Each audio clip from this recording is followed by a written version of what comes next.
अस्सलाम वालेकुम my YouTube family, welcome back to सेवलॉग बाय सबी जाफरी। कैसे हैं आप सब लोग? मैं उम्मीद करती हूँ आप सब ठीक ठाक होंगे। अल्हम्दुलिल्लाह मैं भी यहाँ बहुत ठीक ठाक हूँ और खुश हूँ। और आज एक बार फिर बहुत ज़बरदस्त सा व्लॉग लेकर हाजिर हूँ। अच्छा, बहुत सारी ख़वातीन इस किस्म के व्लॉग्स लगाती हैं, लेकिन मैं जब भी चाहूँ इस किस्म के व्लॉग्स लगाना तो मुझे होता है कि मैं लगाऊं या ना लगाऊं, लेकिन फिर मैं कोशिश करती हूँ लगाने की, और ये भी कोशिश करती हूँ कि शायद मेरे इस व्लॉग से आप लोगों को कुछ फ़ायदा हो सके। जैसे कि थंबनेल से आप लोगों को अंदाज़ा हो गया होगा, get ready with me and I am attending day wedding today. तो वो वहाँ का क्या कैसा एक्सपीरियंस रहा, तो वो मैं सब कुछ आपको बताऊंगी। फ़िलहाल यहाँ हम सबसे पहले उठ के अपना नाश्ता कर रहे थे और थोड़ा बहुत बनवा भी रहे थे। अंडा हमने बॉईल करने रख दिया, जैसा कि आप लोगों ने देखा। ये वाला कचूमर मैं अपने लिए बना के रखती हूँ, जो कि ये इतना ख़त्म हो चुका था, क्योंकि ये वाला आप कचूमर सैलड बना के रख लें एक बाउल, तो वो आप लंच में भी खाते रहें, डिनर पे भी खाते रहें, और मैं तो ब्रेकफास्ट में भी खा लेती हूँ। बहुत से लोग कहेंगे कि आप ये वाला सैलड जो है ब्रेकफास्ट में खा लेती हैं। हाँ, खा लेती हूँ, क्योंकि मुझे बहुत अच्छा लगता है। और इस कचूमर सैलड सबको बनाना आता है, यानी टमाटर, खीरा, प्याज लें, इसमें ब्लैक पेपर लें और नींबू डाल दें, दैट्स ऑल। साथ साथ मुझे खीरा अपने कचूमर सैलड में कम लगा था। मैं खीरा लवर बहुत हूँ, तो मैंने हाफ़ कुकम्बर और ले लिया। अच्छा, लेफ़्ट ओवर बोटियाँ थी, यानी रात के खाने की चिकन बची हुई थी, तो मैं अपने लिए लेफ़्ट ओवर इस तरह चंक्स करवा लेती हूँ। तो ये चंक्स बॉयल एग मैं बहुत मुश्किलों से खाती हूँ, लेकिन मैंने कहा नहीं भाई, कुछ हासिल करने के लिए कुछ ज़बरदस्ती करनी पड़ती है। तो मैंने लिया boil egg, leftover chicken, kachumber salad and अपना कुकम्बर और हल्की सी मायो, और हल्की सी मेरे पास डिप पड़ी हुई है पेरी पेरी चिकन की, वो डाल के मैंने अपना ब्रेकफास्ट किया। यकीन करें, बहुत अच्छा और बहुत हेल्दी आपका ये नाश्ता है। और मैं, क्योंकि मेरी मेट खुद कहती है कि बाजी आपका क्या ब्रेकफास्ट होता है, मुझे आज तक समझ में नहीं आया। मैंने कहा बेटा, यही कोशिशें हैं कि इन्हीं कोशिशों से अपना आज थोड़ा के सा दिन वेट हम अपना ये डाउन वाला कर लें। पीच ड्रेस पहन रहे हैं, जो लास्ट ईयर भी हमने किसी के माइयों में पहना था। तो मैं ऑब्वियसली, इतने महंगे और एक्सपेंसिव ड्रेसेस होते हैं, तो एक दफ़ा तो पहनने से रहे, तो यही ड्रेस हमने निकाला, और इसकी बेल मुझे बहुत खूबसूरत लगी थी। मज़े की बात यह है कि इस शादी में सिर्फ मैं जा रही हूँ, ना ही हमारे बच्चे और ना ही हमारे शौहर, क्योंकि हमारे शौहर जो है वो आउट ऑफ टाउन गए हुए थे, और हमारे बच्चे हो गए हैं बड़े, अपने ऑनलाइन क्लासेस में मसरूफ़ थे। और अच्छा, मेरा ये होता है कि मैं जब कहीं भी जाती हूँ, चाहे वो शादी हो, चाहे वो किसी की दावत हो, तो मैं उसकी प्रिपरेशन जो है ना थोड़ी पहले कर लेती हूँ। यानी अगर मुझे दिन में जाना हो तो सुबह उठने के फ़ौरन बाद में कर लेती हूँ, ताकि मेरी सारी चीज़ें निकली हुई हों। ड्रेस आपने जैसे देखा कि मैंने अपना आयरन किया हुआ था, रात को ही मैंने आयरन करके हैंग कर दिया था, ताकि मुझे कोई प्रॉब्लम ना हो। और फिर यहाँ पे मैं अपने सारी मेकअप किट निकाल रही थी। यानी उस वक्त ढूंढने में बहुत टाइम लगता है, तो पहले से आप वो सारी चीज़ें निकाल लें जो आपको करना है। यानी आपको कौन से शेड्स लगाने हैं, कौन सी लिपस्टिक्स लगानी हैं, या कौन से आई पेंसिल लगानी है, तो वो सारी चीज़ें जो हैं इस तरह मैं निकाल के रख देती हूँ, ताकि आपको कभी भी जल्दी जल्दी में कोई चीज़ मिल रही है, कोई चीज़ नहीं मिल रही है, जो चीज़ उस वक्त चाहिए तो वो चीज़ नहीं मिल रही है। इसी तरह ज्वेलरी में भी मैं डिफरेंट, जितने भी मैं समझती हूँ कि मैं शायद ये भी पहन लूँ जो मैच कर ले आपके ड्रेस के साथ, तो मैं डिफरेंट कैटेगरीज़, यानी डिफरेंट वैरायटीज़ ऑफ बैंगल्स, या डिफरेंट वैरायटीज़ ऑफ अपनी जो आप कह सकते हैं रिंग्स एंड चेन। अच्छा, चेन मैं अपनी यही एक फ़ेवरेट पहनती हूँ, गोल्डन के साथ यही एक मैच करती है। तो चेन जो है, मैंने लॉन्ग चेन अपनी एक यही निकाली। यहाँ तक कि मैं अपने हिजाब पिन्स भी निकाल लेती हूँ, क्योंकि हिजाब पिन्स वक्त में लिटरली नहीं मिलते, तो इसलिए मैं पहले से निकाल के सेट करके रख देती हूँ।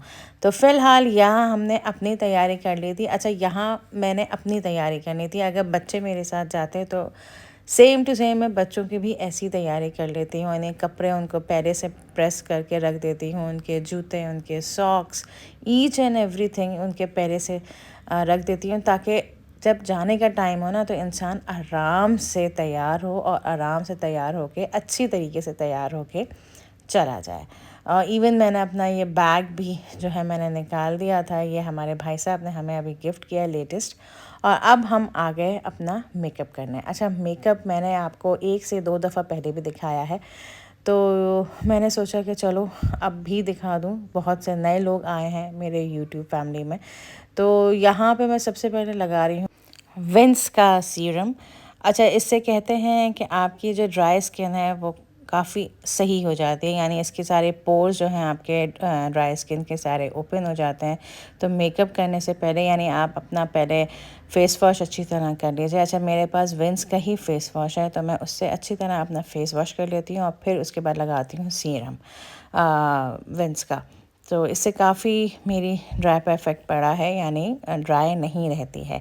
फिर उसके बाद एट लास्ट मैं अपनी फेयर एंड लवली लगाती हूँ, क्योंकि फेयर एंड लवली मैं ना लगाऊँ तो मुझे सेटिस्फेक्शन नहीं होती है। बहुत से लोग मुझे डांट भी चुके हैं, लेकिन आई डोंट नो, मुझे फेयर एंड लवली मैं तकरीबन अपने जब से एक तरीके से ना कॉलेज या आप ग्रेजुएट लेवल में आ जाते हैं ना, जब से मैं फेयर एंड लवली यूज़ कर रही हूँ, तो अब इतनी आदत पुख्ता हो चुकी है कि मैं अब इसको छोड़ नहीं सकती, चाहे मुझे जितने भी लोग कह लें। और बहुत से लोग मुझे डांटते हैं।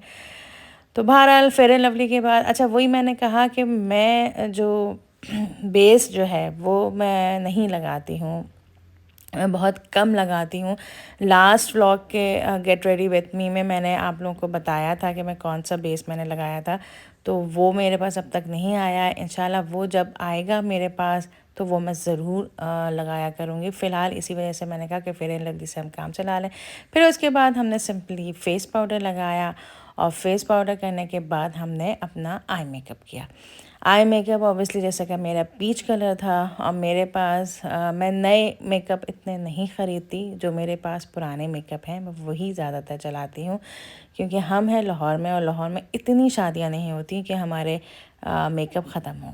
तो मेरे पास बहुत ही पुराने पुराने आई शेड्स होते हैं, तो मैं वही यूज़ करती हूँ। और फिर उसके बाद हाँ, लाइनर जो है ये इस दफ़ा मैं नया लेकर आई थी। तो ये मैंने जब लगाया तो ये मुझे काफ़ी अच्छा लगा, और इसको लगाने का मतलब जब मैंने इसको लगाया तो काफ़ी इजी तरीके से ये लग गया। तो ये लाइनर ऑब्वियसली लाइनर हुआ या लिप पेंसिल हुआ या लिपस्टिक्स हुए, ये मैं कभी कभार नए लेकर आ जाती हूँ। बहरहाल लिपस्टिक हमने लगा ली थी, और ऑब्वियसली वो रिकॉर्ड नहीं हो पाई थी। बहुत ही कन्फ्यूजन होती है कभी कभार कि क्या रिकॉर्ड हुआ क्या रिकॉर्ड नहीं हुआ। तो बहरहाल फिर उसके बाद एट द एंड हमने अपना ब्लशर लगाया, और फिर एट लास्ट हमने लगाया अपना शाइनर। शाइनर बहुत से लोगों के पास लिक्विड भी होता है, लेकिन मेरे पास पाउडर है, तो मैं पाउडर लगाती हूँ। सो इन दिस सिंपल वे मैं होती हूँ तैयार। बहुत ही सिंपल है, हो सकता है शायद आप लोगों को मेरा किया हुआ मेकअप नज़र भी ना आए। मैं इतना ही लाइट मेकअप करती हूँ, मुझसे कभी डार्क मेकअप नहीं होता, और ना मेरे ऊपर अच्छा लगता है। और हाँ, सबसे बड़ी बात यह है कि मेकअप करने के बाद जितना आपने फैलावा मचाया हुआ होता है ड्रेसिंग टेबल पे, तो उसको फ़ौरन समेट के उन्हीं जगहों पे रख दिया जाए, तो ये भी बहुत सुकून मिलता है। फिर हो गए थे हम तैयार। सबसे ज़्यादा मुश्किल होती है सेटिंग हिजाब की। अच्छा, आपके पास अगर हिजाब हो ना, यानी स्टोल हो, तो उसकी सेटिंग करना तो बहुत आसान है, लेकिन अगर आपको दुपट्टे का हिजाब बनाना हो तो इट्स वेरी वेरी डिफ़िकल्ट। मैंने सोचा था कि मैं आपको दिखाऊंगी, लेकिन लिटरली मैं आप लोगों को नहीं दिखा सकती क्योंकि बहुत ही मुश्किल होता है दुपट्टे का हिजाब सेट करना। हाँ, कभी हुआ हिजाब यानी स्टोल का हिजाब सेट करना, वो मैं ट्यूटोरियल आपको ज़रूर बताऊंगी, बट दुपट्टा वो भी सिल्क, इम्पॉसिबल।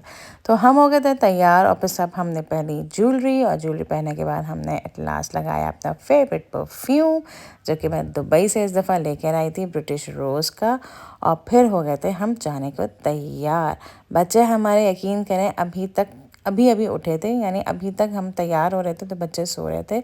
एट लास्ट बच्चे फिर उठ गए, और फिर हमने बच्चों को नाश्ता बन चुका था, और हमने फिर बच्चों को खुदा हाफिज़ किया। और बच्चों ने कहा कि मामा आप कहाँ जा रही हैं? मैंने कहा बेटा शादी में आपसे पूछा था, तो मामा उन्होंने कहा जी जी आप जाइए, all the best and enjoy your wedding.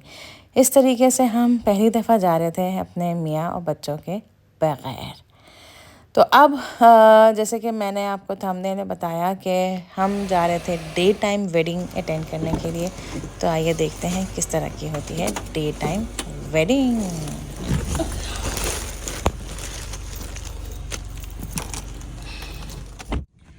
Okay जनाब, हम हो गए हैं रवाना फॉर शादी।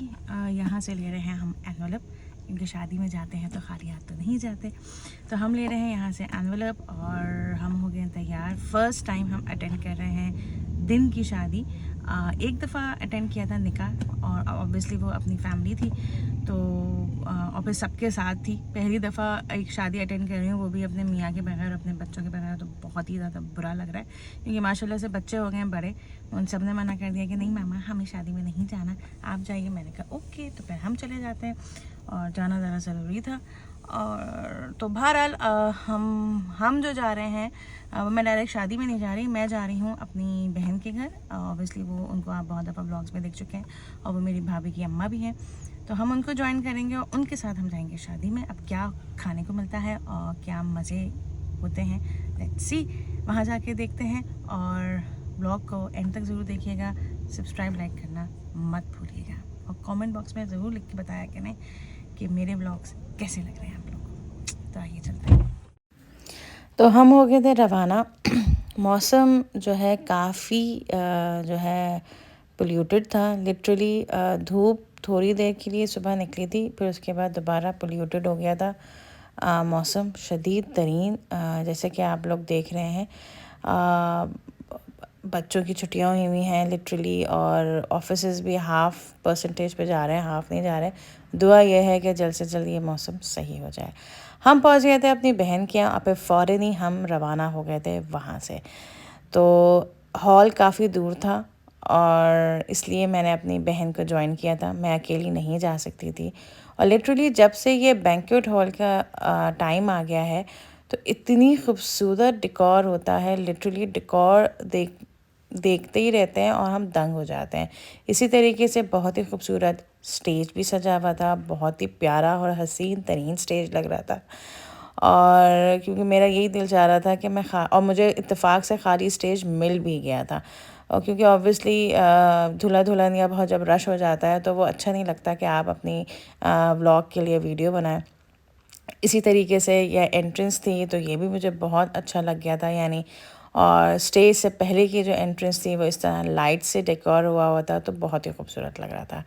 फिर जो है स्टार्टिंग में हमें सूप सर्व हुआ जो कि मज़े का था, और फिर उसके बाद निकाह के छुआरे, यानी इस तरह के बॉक्सेस थे निकाह के छुआरों के, वो भी बहुत अच्छे पैकेट में पैक हुए थे। और अंदर आपके जितने भी ड्राई फ्रूट्स होते हैं, वो टॉफ़ी, चॉकलेट्स, तो ये सारी चीज़ें थी। और लिटरली बच्चों की तरह ये चीज़ें मुझे बहुत पसंद है। फिर हुआ दूल्हे की एंट्री और फिर इसके बाद हुई एंट्री दुल्हन की, जो कि माशाल्लाह माशाल्लाह से बहुत हसीन लग रही थी और माशाल्लाह से दोनों ही अच्छे लग रहे थे। और फिर उसके बाद हुआ खाना, और खाने में मेरी जो फेवरेट चीज़ थी वो थी सैलड, और बाकी जो सब लाहौर में होता है एक तरीके से सालन, रोटी एंड चावल, दैट्स ऑल।